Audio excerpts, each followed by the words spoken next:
2-2 तास बोलण्याचा आरोप अंजलीताईने लावलेला आहे, तर यावरती तुम्ही काय सांगाल? परत या आतापर्यंत त्यांचं बोलणं होतं का? 100% याच्यामध्ये कोणीही गैरसमज नाही आहे. मी अंजलीताई दमानियाची जे आरोप आहे त्याच्यावरती मी शिक्कामोर्तब ठामपणे करू शकतो. क्योंकि मी स्वतः ते बीड जेलमध्ये राहिली आहे 16 दिवस. माझे नवरे माझ्यासोबत पण अर्धा तास बोलत होते आणि मला जसं की 6 दिवस मी अन्न पण खाल्लं नाही होता. एक एप्पलवरती मी 6 दिवस राहिली होती. तो मला जेलमध्ये खाना पण चांगले हॉटेलचा खाना पाठवला होता की आणि धनंजय मुंडेंनी मला कॉल केला की हे 5 स्टार हॉटेलचा खाना पाठवलेला आहे बिना लसण प्याजचा, की तुम्ही लसण प्याज खात नाही. तो मला तुला बिना लसण प्याजचा चांगले हॉटेलचा खाना पाठवलेला आहे, तू खा. मी सांगितलं ते तुझा खाना तू खा. गाली देऊन मी शिवीगाळ करून मी सांगितला होता की तू खा तुझा खाना, मला नाही पाहिजे असा खाना. तुम्ही मला खोटे केसमध्ये जेलमध्ये टाकला आणि तू असं करता आणि रोज मला अर्धा तास मला सोबत बोलत होते. त्याच्यामध्ये काय गैरसमज नाहीये. त्याच्यासाठी मंत्रिपदाचे राजीनामाची सगळे मागणी करतात. एकंदरीत आता तुमची भूमिका काय असणार? म्हणजे ज्या पद्धतीने आता राजीनामा ते घेत नाहीये, तुम्ही सांगितलं की दावा केलेला की राजीनामा केला, राजीनामा घेताना तर तुमची भूमिका काय आहे? ऐका, जे राजीनामाची गोष्ट मी केलेली आहे मला पण माहिती मिळाली आहे. माझे पण सोर्स आहे मंत्रालयामध्ये ज्याच्याकडून मला माहिती मिळाली आणि मी मीडियावर टाकले.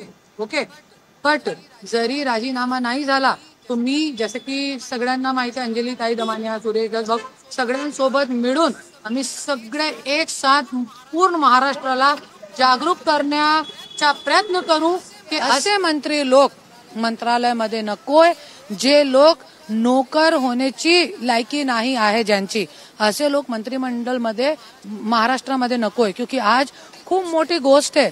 एक जे वाल्मिक कराड आहे, पंकजाताईने सांगितलेलं आहे, ज्यांच्याशिवाय धनंजय मुंडेच्या पोटाच्या पाणी हिडत नाही तो धनंजय मुंडेंनी स्वतः अधिवेशनमध्ये सांगितलेलं आहे की वाल्मिक कराड माझा आहे. आणि त्यांची सगळी सभा बघा, त्यांचे जे विजय रॅली बघा, त्यांचे कंपनी सुद्धा बघा, इकॉनॉमिकल ट्रान्झॅक्शन पण त्यांचे आहे. ते जे वाल्मिक कराडची जे पूर्ण प्रॉपर्टी आहे ते वाल्मिक कराडकडे आहे. वाल्मिक कराडकडे जे प्रॉपर्टी आहे ते धनंजय मुंडेची आहे. पूर्ण 4,500 कोटीची प्रॉपर्टी. तो जे वाल्मिक कराड आहे त्यांची सावली आहे. त्याच्यासाठी आज मागणी करत आहे राजीनाम्याची, असंच करत नाही. आज जे जितके लोक आज मागे लागलेले आहे राजीनाम्याचे त्याच्यासाठी लागलेले आहे. आज जे वाल्मिक कराड आहे त्यांच्या व्यक्ती त्यांनी छाती ठोकपणे सांगितलेलं आहे. तुम्ही विधान भवनात जात आहात, आतमध्ये तर सोडणार नाही आणि देवेंद्र भाऊ जे मुख्यमंत्री ते भेटले नाही, तर तुमची पुढची भूमिका काय प्रयत्न? विधान भवन मध्ये जाण्यासाठी पास लागतो. तर मी एक व्यक्तीला सांगितलेला आहे, जरी पास मिळाला तो मी आतमधून जाणार आहे, जरी नाही मिळाला तो तुम्हाला माहिती आहे मला जाऊ देणार नाही. तो मी बहुतेक वापिसचे निवेदन एकदा परत टाकणार आहे. एकंदरीत आज पुन्हा एकदा मुख्यमंत्र्यांची भेट घेणार असल्याची करुणा धनंजय मुंडे यांनी स्पष्ट केलेले आणि यासाठी विधान भवनात देखील थोड्या नंतर ते जाणार आहेत. कॅमेरा पर्सन अमित शिगवणसह सुनील जाधव, TV9 मराठी, मुंबई. मुख्यमंत्र्यांची भेट घेण्याचा करुणा मुंडे यांचा पुन्हा एकदा प्रयत्न असणारे दमानियांनी जे आरोप केलेले आहेत त्या आरोपांशी सहमत असल्याचं करुणा मुंडे यांनी म्हटलंय. धनंजय मुंडेंसारखे लोक मंत्रालयात नको असंही करुणा मुंडे यांनी म्हटलंय.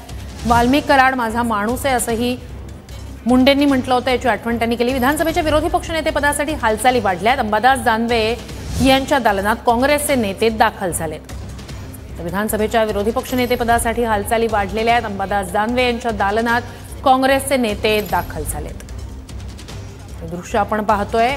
आज मवियातला विरोधी पक्षनेतेपदाचा तिढा सुटल्याची माहिती नाना पटोलेंनी दिलेली होती आणि आता सध्या अंबादास दानवे यांच्या दालनात काँग्रेसचे नेते दाखल झालेले आहेत. विधान परिषदेचं विरोधी पक्षनेतेपद काँग्रेसकडे, ज्यासाठी सतेज पाटील यांचं नाव चर्चेत आहे.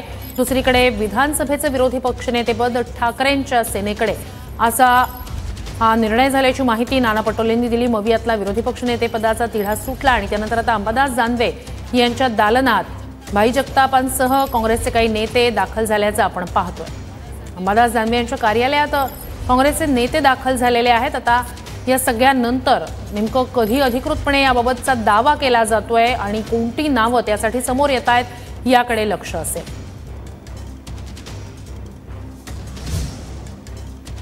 तर कोरटकर प्रकरणी पुढील दिशा ठरवण्यासाठी कोल्हापुरात मवियाची बैठक आहे. प्रशांत कोरटकरवर कठोर कारवाई झाली पाहिजे अशी बैठकीत मागणी करण्यात आली. महाराजांचा अपमान कोल्हापुरातील शिवप्रेमी सहन करणार नाही असं म्हणण्यात आलंय. कोरटकरला अंतरिम जामीन मंजूर झाल्यानं शिवप्रेमींमधून संतापही व्यक्त करण्यात आलेला आहे.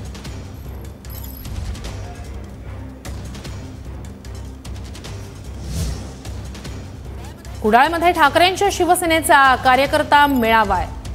पक्षातील गळती थांबवण्यासाठी या कार्यकर्ता मेळाव्याचं आयोजन करण्यात आलेलं आहे. सिंधुदुर्ग कुडाळमधली दृश्य पाहतोय. वैभव नाईक कार्यकर्त्यांना मार्गदर्शन करणार आहेत.